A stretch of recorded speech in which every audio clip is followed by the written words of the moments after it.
Hey everyone, welcome back to the channel.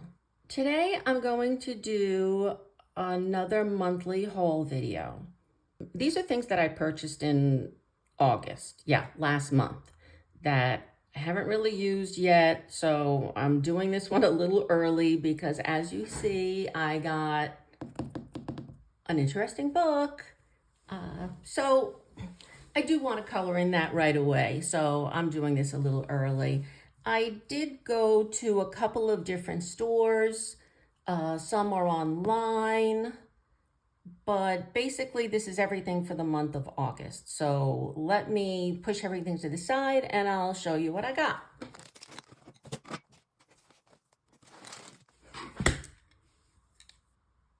Okay, as I mentioned, I'm slowly building up my Holbein colored pencil collection.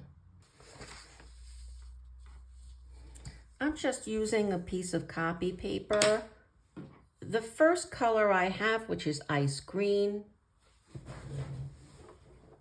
is a restock color. This is something that I've used for quite some time as an add-on to my Prismacolor set. I don't think Prismacolor has a really light aqua color. It has a light aqua color. I just don't think it's light enough for me. I do like to go a little lighter sometimes, and this is a great add-on pencil color for my Prismacolor set. The next three colors are a red, a green, and a blue. This one is called Horizon Blue. It's quite light. Oh, I like it. It's slightly more muted than I had originally thought. When I was in the store, it seemed brighter, but I really do like it anyway. And the way I'm doing this, the full saturation is to the left, and then I'm lightening my pressure so that I could see what it looks like if I have less layers or, I just press less. So that is a little bit more muted than I had thought, but I think it is a beautiful color. And that's what I like about the Holbein pencils. They are a harder pencil, so they do take a little bit of getting used to, very similar to the way the Polychromos do if you're used to Prismacolors. But I do think that they have some fairly unique colors. The next one up is Sap Green. This may not be unique at all, but it is a beautiful sap green. That is really pretty.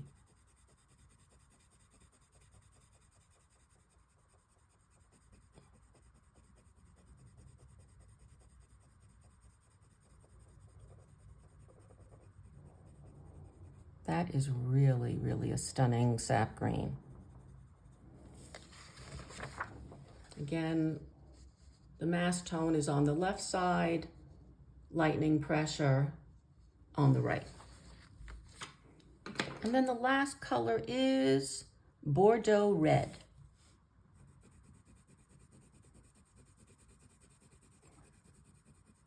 Okay, it's more of a berry to me than a red. But again, stunning. I like reds, pinks, and oranges. They're my favorite go-to colors. I enjoy coloring flowers, and I think this is just going to be beautiful for all of those things. So that is the Bordeaux Red. So those are the 4 new, or 3 new and 1 restock of Holbein pencils. I also am last to the table on these Sparkle Pops, but I kept hearing people talk about them. I never really found them. And then when I went to that Blick flagship store in Greenwich Village, I bought a purple one and really liked it. So I'm trying to add a little bit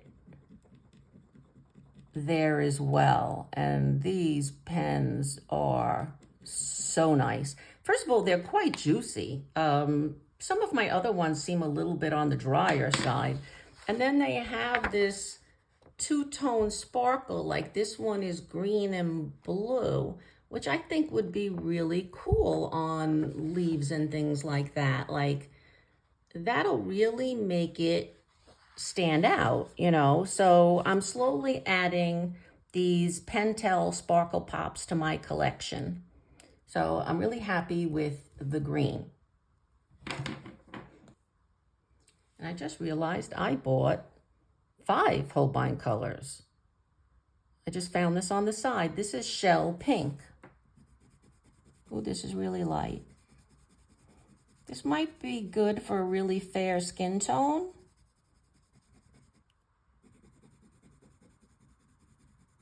Yeah, I think this could be, if you have like a peachy skin tone, this is a beautiful color as well.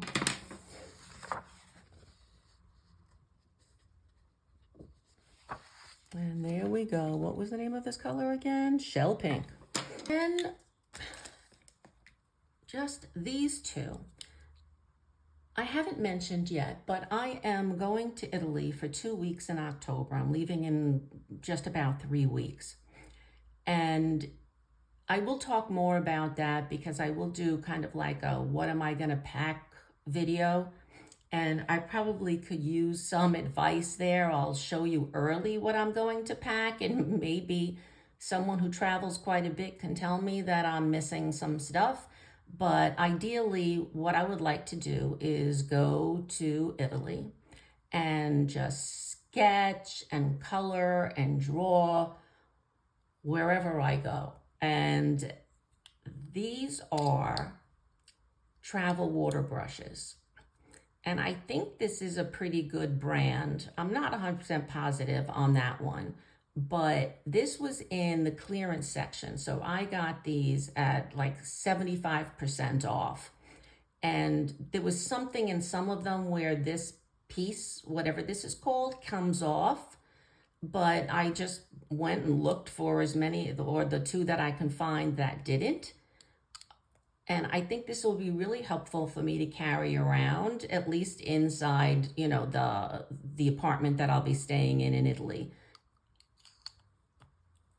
rather than carrying brushes and worrying about the nibs. So I got 2 standard sizes, around 8 and around 10. So I'm really happy with these 2. I haven't wet them and tried them out at all. I just wanted to show you. I probably won't play with them until I get to Italy, but at this point, 2 of my first travel water brushes. Then I added this Zig large tip brush. I don't have very many large tips. The one that I do have is very, what is the word I'm looking for? You know, when it gets all hairy and it splays out and just like hairs are hanging out all over the place. That's what's happened to the one I have. I've never tried a Zig before. This was something I found in one of the art stores that we went to. But I would like a few new ones that I could bring to Italy with me that don't look worse for wear, and I'll be able to get more accurate with. So I did buy this water brush as well. Just something fun from one of the art stores. This was a place outside of Buffalo, New York, called Hyatt's. A friend and I took a road trip up there. We thought, or we read somewhere that it is now the largest art store in the United States. Not too sure about Canada, if it's all of North America. It was a nice store, don't get me wrong. And square footage wise, it probably is the largest store. And they did have some products that I didn't see in Blick. But I didn't think it had that much more stuff than the Blick flagship store in New York City that I did a video on. I'll try linking it, so if you're interested in seeing it. But anyway, there were these really cute cat tabs, and I've been running out of tabs, and I love cats. So I just bought these, just kind of like a fun Note Pals sticky tabs in the form of cats. While I was at this Hyatt's art store, they carried Hahnemühle, and I have tried their watercolor paper before. I liked one and did not like another one. I'm not too sure which one was which though. But these are two that are made with agave and sugarcane, and I thought I would try them. They're both cold press, meaning they have some texture to them. So I just bought them to try out. They weren't that cheap, $6 for this little thing. But I don't know, when I'm in Italy, maybe I'll do some little landscapes on them and give them a try then and see what I think. I'm also bringing like watercolor paper that I know and a watercolor pad, so this won't be too upsetting if it doesn't work. I mean, it will be because I spent like $13 on it, but you know, that's my paper. Then I bought 3 new PanPastels. This is the first one that I bought, which I believe is called Pearl. They had a bunch of colors, but I wanted a black. I don't have a black at all. But considering this looks very sparkly in the packaging, I thought it might be nice if I tried it on a night sky. I don't know if it'll do a good job with that, but we're gonna just swatch it now and see if it's sparkly. I got 2 tools. Are these called soft? I think soft or something like that.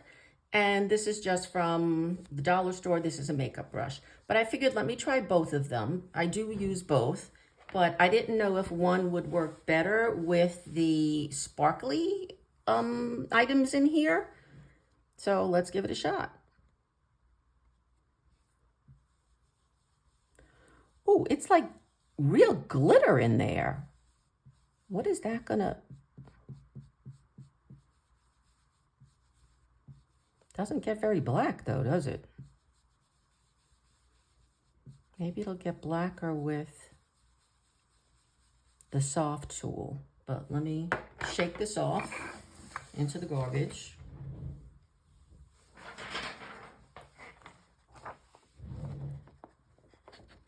Okay, guys, not exactly sure I found this worth the extra cost. I'm not sure if you could see it. Yeah, you can't really see it that well in the video. You can't even see it that well in person, to be honest. The mica powder or whatever they put in here, whether it's glitter or not, is so fine that it's very, very hard to see. Let me try getting a light directly above me. Yeah, you could see it there. It's pretty. It is very pretty. I'm a little disappointed at the moment. I don't think I will be when I start using it. It's just that I thought the glitter would be a little bit bigger, kind of like when I first started putting it down, it looked like it had large particles of glitter. So, all right, it's okay. You know, it does cost a little bit more, so I'm not sure I really find this worth the extra expense, considering I could just take something like a clear glitter pen and put that on it. So I don't know yet. Let me wait and see. Now, the second few or 2 I got in the clearance section. This one is pearl as well, or it's metallic, but you'll see that it was only $4 instead of the 7 something I usually pay in New York, and that's because it's broken. I will do a separate video to show how to reconstitute it, so that it is not this powdery. And if you could see, it is completely powdered. So it needs to really be reconstituted.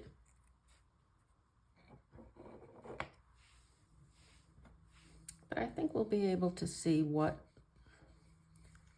this one looks like.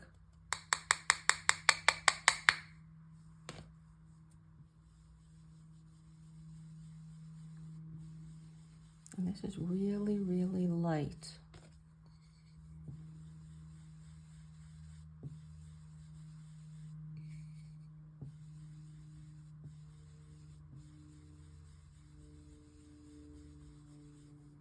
Okay, this is more of a sheen to me.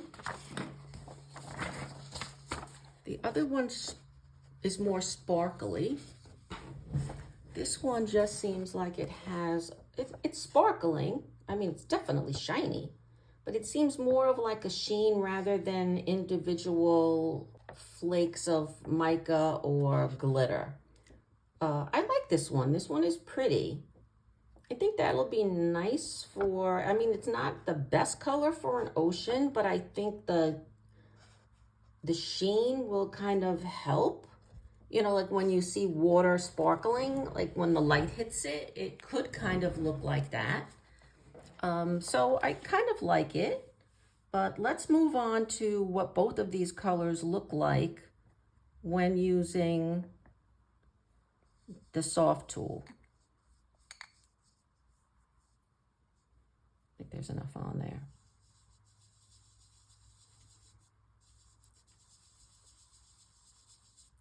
Well, the soft tool is definitely making it stand out more. I guess it's better pressing it into the texture of the paper. Not that this is very textured because this is Xerox or this is copy paper. But it does show off the color better than the makeup brush. But I'm sure if I just kept working with the makeup brush and just doing layers, it'll end up about the same. But pretty color. All right, let me just switch that to get the black. I'm wondering if the same will happen with the black.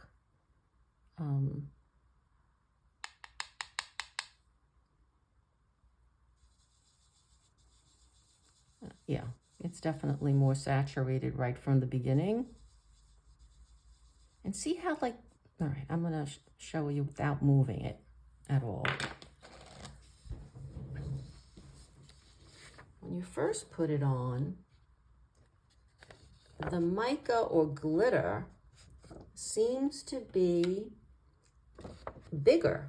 So, you know, it's definitely more sparkly, and what I had more in mind when I was thinking of the night sky. But let me just tap it all over the garbage and see if that got rid of it, or whether the brush doesn't show off the glitter as well as the soft tool does. So hold on, let me just tap this off.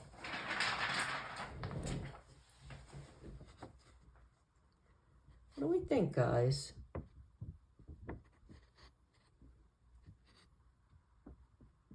Okay, it definitely has tapped off a lot of it. Oh, not a lot of it. There's still a lot of glitter in there, but it has tapped off some of it. But I still think I see more of the larger particles with the soft tool than I do with the makeup brush. So that's something that's really useful to know, is that the soft tool, if I'm going to use these metallic PanPastels, to use them with the, sorry, I have to pay attention because that one's all broken, as I mentioned, to use it with the soft tool than with the makeup brush.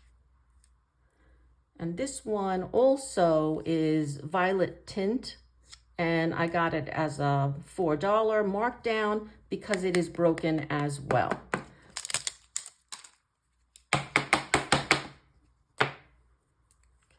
As I mentioned, I got this for $4 because it is completely broken.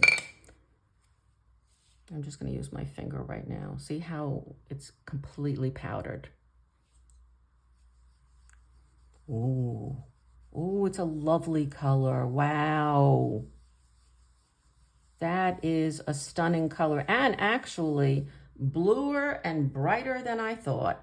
I thought it looked kind of more like a reddish purple, but I mean it is, but it's still bluer than I thought it was going to be.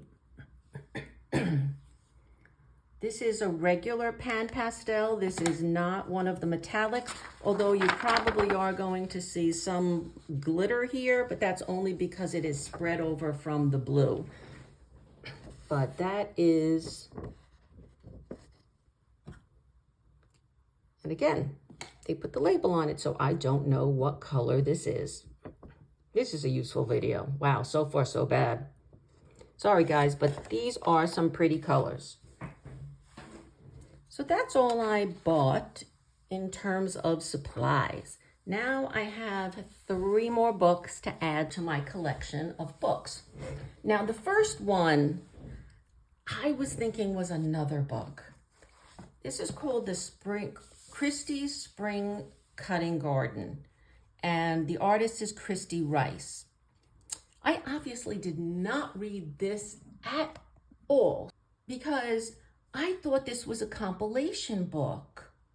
So I don't know if I just clicked the wrong thing or I was bouncing around and then assumed this was it. But considering it says Kristy's right on top, I should have known it was an individual artist. But I do like, I don't know what this is called when they have the jacket separate than the binding of the book. I think it's for it to lay down flat, but I'm not, no, well, I guess it does. But a little bit of a disappointment, this book. Let's just go through it and you can tell me what you think of the book. So, yeah. Something like this I would like doing. Might even like this. It is more of a sketchy style, which I don't mind. I don't have a problem with. It does have more wallpaper pages than I thought it would. The paper has some tooth, there's texture to it, so I think it'll be good for pencils, but it is single-sided, so I might try alcohol markers at least as a base. I might do all alcohol markers because I'm trying to learn how to get better at those, but we'll see. But overall, oh, see, another wallpaper page. Not exactly a wallpaper page, but yeah, I mean, that one's okay. A wallpaper page. I'll just go a little faster because this to me is a wallpaper page. This I would never color. It just is way too busy for me.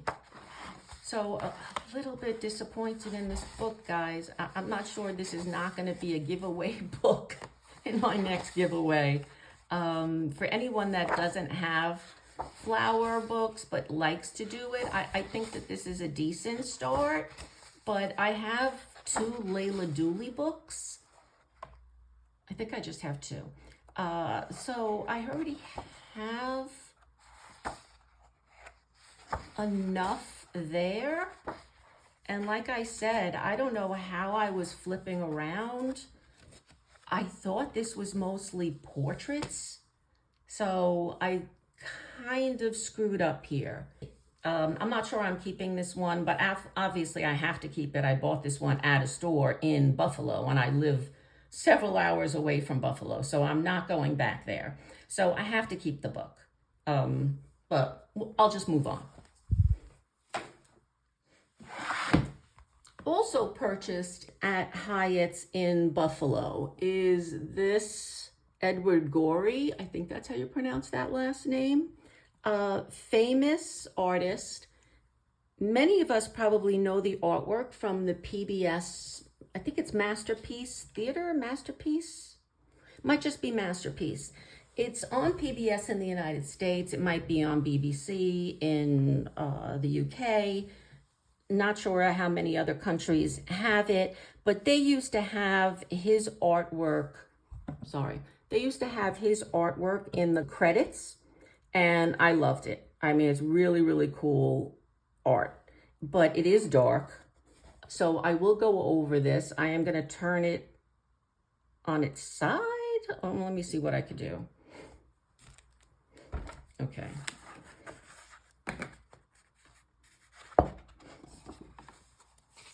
This tells you just a little bit about him. He's a famous pen and ink artist. There are obviously 25 illustrations. They all have this, what do we call this, Bridgerton? Not too sure actually what we're calling this time period, but it's not recent. Some of it is just very strange. I guess those are sort of lizards. I just liked the artist, and I had, just feelings of nostalgia because I used to really watch this program quite a bit. I don't even know, I don't have cable anymore, so I don't have PBS, not on my streaming service, but so I'm not sure if the program is still on anymore. It's been a few years that I gave up cable, but I thought this would be a good book to try some watercolor. The paper itself, I won't do a whole flip through. If anyone's interested, let me know. But the paper is thin, so I will have to copy it on to watercolor paper or something before, because I don't think this paper is going to handle any water at all, to be truly honest here. I don't think at all, because it is quite thin.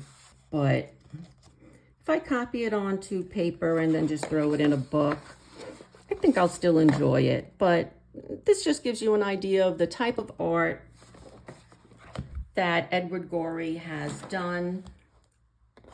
And again, it wasn't an expensive book, and I thought I would like to have it in my collection. The book kind of is reminding me of the Ink House, a very pen and ink sketch style.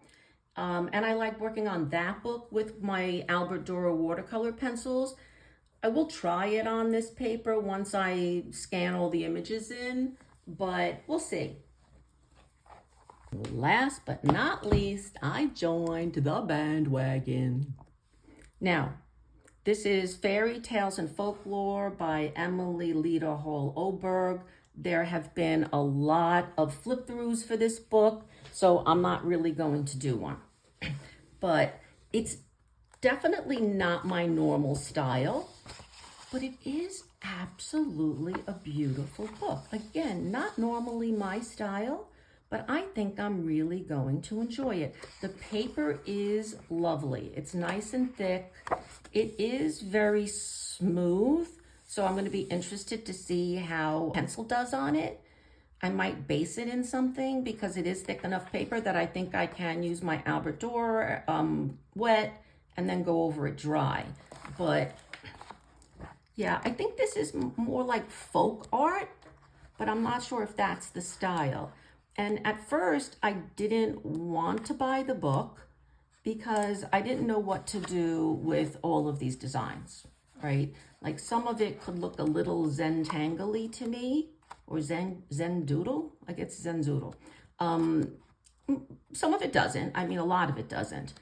But some of them do. And, when I first started seeing images, I didn't know what or how I would want to tackle that. Like, would I do every single detail of this bird? Most likely, no, I wouldn't. But I have seen other artists, maybe not in this book, because I haven't seen too many people color in this book yet. They probably have 100 videos, but I haven't watched any. But in other books that have this Zendoodle kind of design, people are not coloring these individually. They'll just do the whole bird like a blue and maybe take out some of these accents, but maybe not, They'll put in their shadows as if it is a solid color. So I might do something like that. You know, would I color every one of these flowers in this cape? No, probably not again. I probably would just do this solid red cape and maybe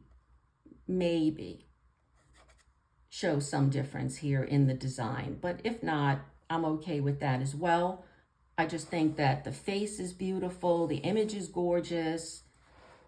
Actually, this might be the first one I paint, and I could, or color, I could do this in like a Little Red Riding Hood kind of theme, but let's wait and see what I do. But there are so many gorgeous images in this. If you want to flip through, let me know. But otherwise, there are so many out there. I don't think you really need me to do one. You can find one if you just, search. But I do love her portraits. They are different for me, and I just find that kind of exciting that it's less realistic than I'm used to when I do a portrait. I'm used to the Christine Karen, which I love doing. I love her. She's my favorite artist.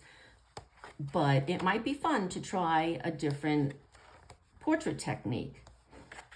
But there are so many. I can't stop saying how gorgeous this book is.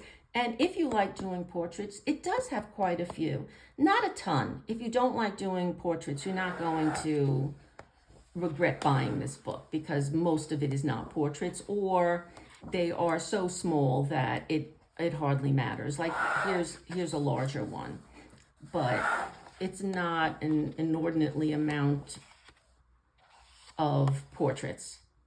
So there's a lot for everyone. I'm just really digging this book, and hence why I did this video early, was because I want to color in this book. So that's all I have for things that I bought in August that I'm showing you in September.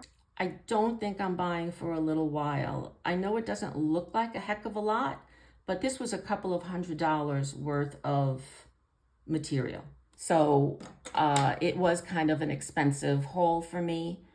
It's larger than I normally do. I hope you enjoyed the video anyway. I know I've been kind of stumbling with my words today. I don't know why. I think it's just lack of sleep. So thank you all for stopping by. If you enjoyed this video at all, please consider subscribing and liking the video. If you have any questions or comments, please consider leaving them on the bottom. See you in the next video. Happy coloring, everyone. Bye.